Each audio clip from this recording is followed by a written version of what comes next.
अब हेमंत अत्री आपके पास आते हैं, उसमें मनोज काका समाजवादी पार्टी के बहुत ही फायर ब्रांड प्रवक्ता हैं, वो जुड़े हैं, उनके पास भी जाएंगे। लेकिन हेमंत अत्री साहब, अब आकलन बताइए आपका कि अब जी चुनाव में चूंकि वक्त कम है, क्या आकलन है? हम अगर सीधे इस पर आए कि अभी बीजेपी 303 सीटें हैं, 400 का पार का नारा है, तीसरी बार आएंगे तो क्या क्या करेंगे, वो वादे मोदी जी कर चुके हैं हर जगह से, दुनिया में भारत को टॉप इकोनॉमी में शामिल करेंगे और क्या क्या करेंगे। तो अब आपके हिसाब से आज फाइनल आकलन क्या है? फाइनल तो होगा 4 जून को, आकलन क्या जी है? अजीत जी, एक एक लाइन में 14 और 19 की याद दिलाना चाहूंगा, उसके बाद अब की बात करते हैं। 2014 में अच्छे दिन की बात थी, जो कुछ आप सोच भी नहीं रहे थे वो सब आपको मोदी जी दे रहे थे, वो चुनाव उस बात पे लड़ा गया अच्छे दिन के लिए। 2019 में अगर आपको थोड़ा सा ध्यान हो, जब चुनाव का कार्यक्रम शुरू हुआ था और पुलवामा होने तक कोई ये नहीं कह सकता था कि बीजेपी को 303 सीट मिल जाएंगे, नोबडी कुड से।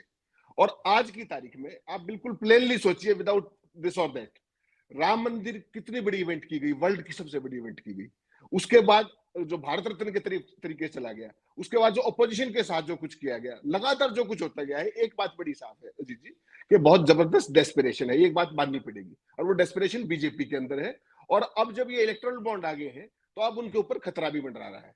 उन्हीं के पार्टी के सुब्रमण्यम स्वामी क्या क्या कह रहे हैं, कानून की बातें बता रहे हैं।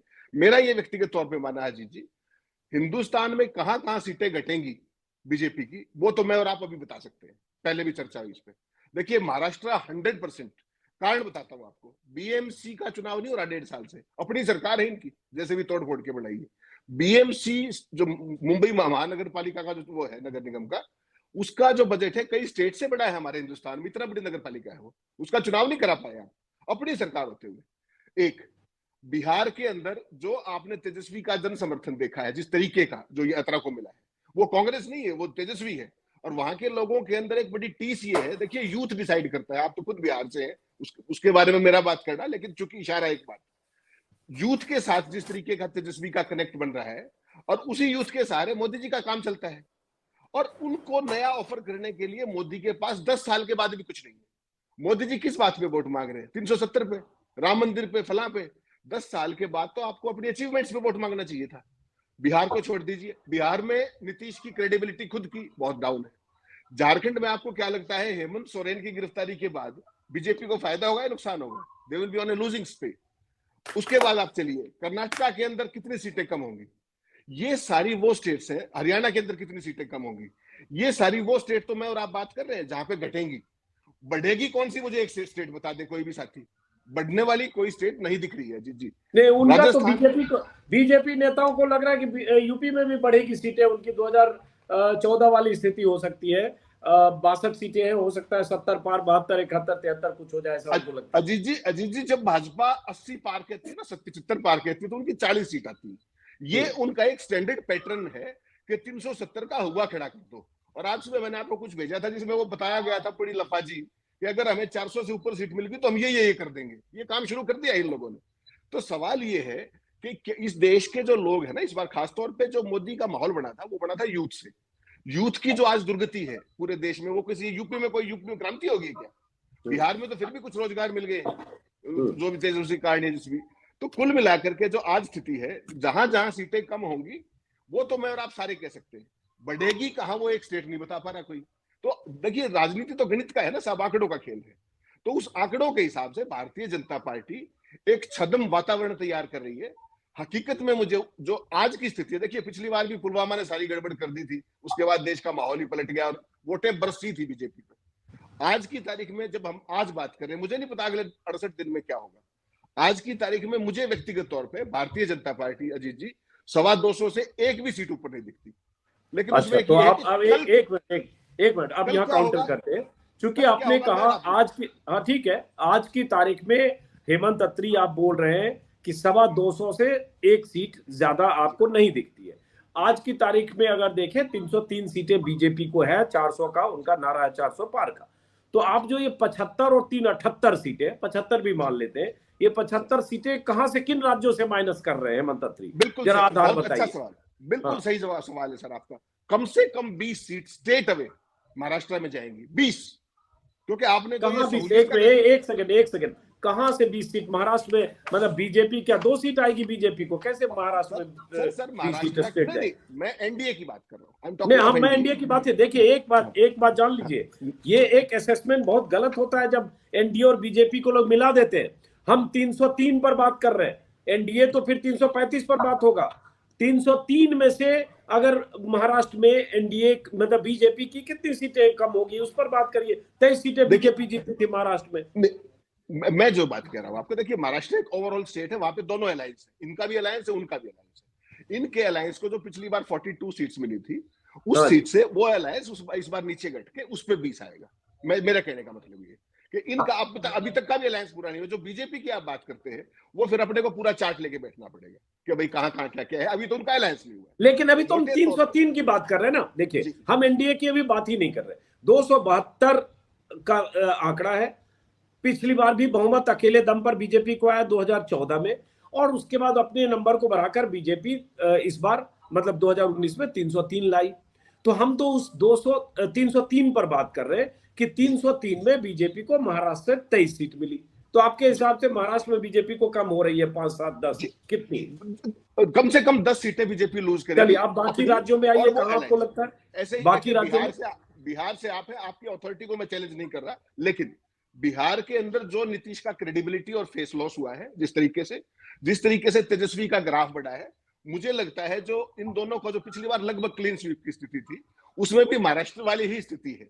उसमें दे will be on a losing part. Nitish कितनी छोड़ते, क्योंकि अभी इनका अलायंस वहां भी नहीं हुआ, सीट डिस्ट्रीब्यूशन शेयरिंग हुई नहीं है अभी पे, लेकिन वहां भी 10 से 15 सीट इनकी कमजोर होंगी, ज्यादा भी हो सकती है। झारखंड के अंदर पिछली बार लगभग क्लीन स्वीप था, वहां इनकी 4-5 सीटें कम होंगी। मध्य प्रदेश में भी इस बार क्लीन स्वीप पॉसिबल नहीं है सर। राजस्थान में भी क्लीन स्वीप पॉसिबल नहीं। पिछली बार तो 25 की 25 थी ना साहब। हरियाणा के अंदर तो आज लाले ये पड़े हुए हैं कि उनको यही नहीं पता कि मुख्यमंत्री मनोहर लाल है या नायब सैनी। जो मनोहर लाल है वो सीएम के घर में रह रहा है, नायब सैनी रेस्ट हाउस में रह रहा है, और सारे के सारे अभी भी विज्ञापनों के अंदर। देखिए, मुझे बताइए, हरियाणा में तो स्थिति आज ये हो गई है कि पूर्व मुख्यमंत्री के विज्ञापन आज भी डीपीआर जारी। आपसे कि जो मुद्दे इन्होंने गिनाए, जो मुद्दे अभी ओंकारेश्वर पांडे ने गिनाए, जो मुद्दे यूसुफ ने गिनाए, मुद्दे सारे जेन्युइन है, वाजिब है, जनता से जुड़े हुए, जनता के कंसर्न के। लेकिन क्या वही मुद्दे अगले 2 महीने में देश के चुनाव के नतीजे तय करेंगे, या वही मोदी हिंदू हृदय सम्राट, हिंदुत्व के नाम पे ध्रुवीकरण, मंदिर और 370 और ये जो बीजेपी का जो अपना पैटर्न है, उस आधार पर ये सारे मुद्दे फिर किनारे हो जाएंगे, जैसे चुनाव में हुआ है हाल के दिनों में? मोदी जी, अपने अजीत जी, जो आज की तारीख में स्थिति है, जो हम पिछले स्लॉट में बात कर रहे थे, आज की तारीख में तो स्थिति ये है कि भारतीय जनता पार्टी बहुत ज्यादा डेस्परेशन में है, उसके हाथ पैर फूले हुए। अब आपको एक छोटी सी जो आप बात लगातार कह रहे हैं, उसी पे एक जो चीज वैलिडेशन करना चाहता हूँ। आपने कहा राजस्थान में जीत गए, मध्य प्रदेश में जीत गए, छत्तीसगढ़, बड़ी अच्छी बात है, जीत गए। उसके बाद आपने राजस्थान में एक चीज देखी छोटी सी, एक व्यक्ति जो बीजेपी का कैंडिडेट था, वहां बाई इलेक्शन हो गया और उसको मंत्री बना दिया आपने, विदाउट बीइंग एमएलए। कैंडिडेट था, दूसरे कैंडिडेट की डेथ होगी, बाई इलेक्शन हो गया, बाई इलेक्शन होना पड़ा।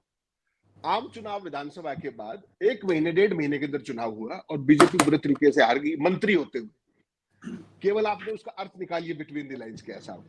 वसुंधरा की बजाय जो भजनलाल शर्मा को लाए, केवल 1.5 महीने के अंदर पहला संकेत मिल गया आपको, उसके बाद कोई पॉलिटिकल संकेत नहीं आया। इसी तरीके से मध्य प्रदेश में आपने शिवराज को घर बिठा दिया। आपके लिए अच्छा है या बुरा, बीजेपी के लिए खुद सोच ले बीजेपी।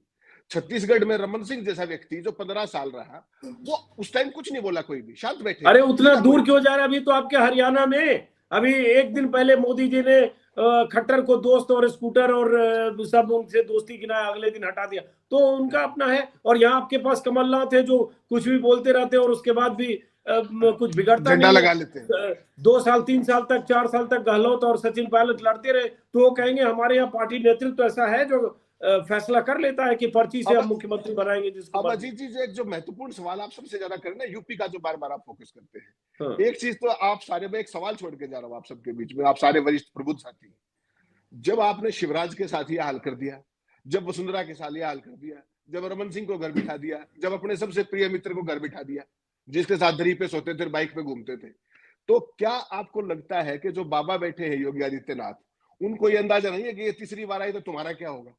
केवल इस सवाल को सोचिएगा, आप सोचिएगा केवल कि अगर ये तीसरी बार आ गए यूं के यूं, तो बाबा का क्या हाल होने वाला है। बाबा के यहाँ पहले भी इंटरवेंशन की कोशिश की जा रही है। देखिए, विपक्ष का एक रोल है, इसमें कोई शक नहीं। विपक्ष आज की तारीख में कमजोर है, इसमें भी कोई शक नहीं है।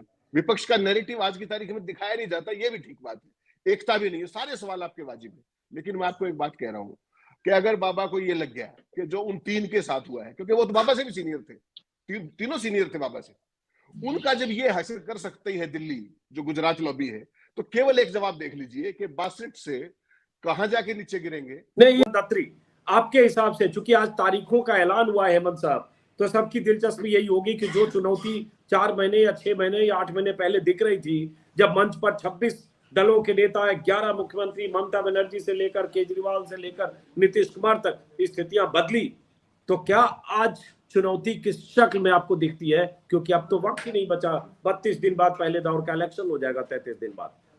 अजीत जी, अगर पॉलिटिकल पार्टियों की बात करेंगे आप, तो अब तक वो भयंकर खौफ में जी रही थी। जिस तरीके से कल गिरफ्तारी हुई वहां पर और उनको रातों रात दिल्ली में लेके आया गया, और आज भी जो केजरीवाल को आज जमानत मिली है, अभी तक सारी की सारी राजनीतिक पार्टियां कोई भी बात कहने से भी बच रही थी। और उसमें खासतौर पर मायावती की भी जगह बार बार आपने देखा होगा स्पष्टीकरण आ रहे थे सोशल मीडिया को लेकर के भी कि हम इकट्ठे नहीं होंगे, हम तो अलग अलग ही लड़ेंगे, मैं तो किसी के साथ वो नहीं करूंगी। आज के बाद ये चुनाव का माहौल बनना शुरू होगा।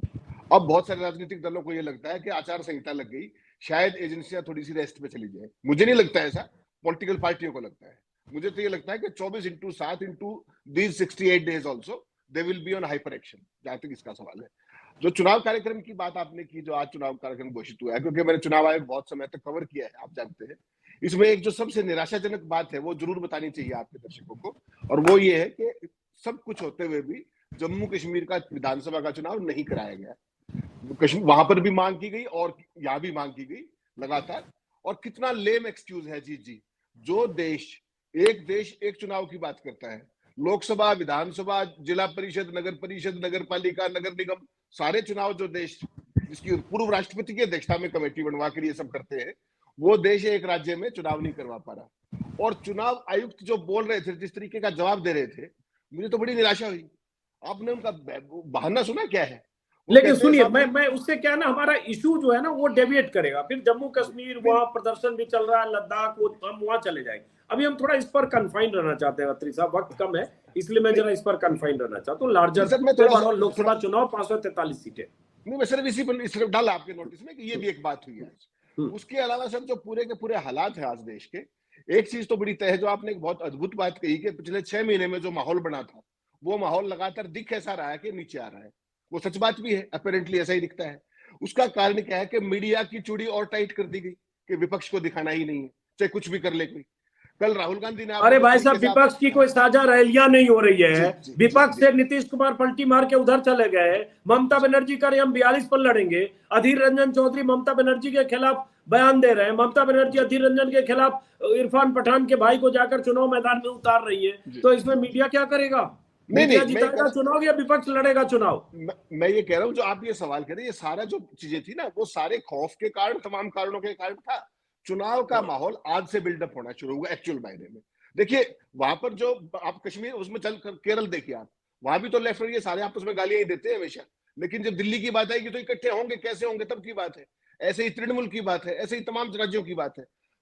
इसमें एक और बड़ी बात भी जो है ना अजीत जी, एक तो ये पक्ष है जो आपने बिल्कुल सही सवाल उठाया, दूसरे पक्ष और भी हैं कि जो अपना क्या नाम है, जो एनडीए है, उसके कितने अलायंस टाई अप हो गए हैं, उसकी कितनी सीट शेयरिंग होगी, उनकी भी देख लीजिए एक बार। महाराष्ट्र में हो गया क्या उनका बिहार में हो गया क्या फाइनल?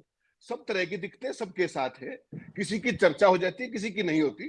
लेकिन अब चुनाव का माहौल आज के बाद पूरा सीरियसली बनेगा। और ये जो इंटरनल कंट्राडिक्शंस जिसकी आप बात कर रहे हैं वो है, इसमें तो कोई शक ही नहीं है। तभी तो चलिए वापस फिर आएंगे हम आपके पास अत्री साहब।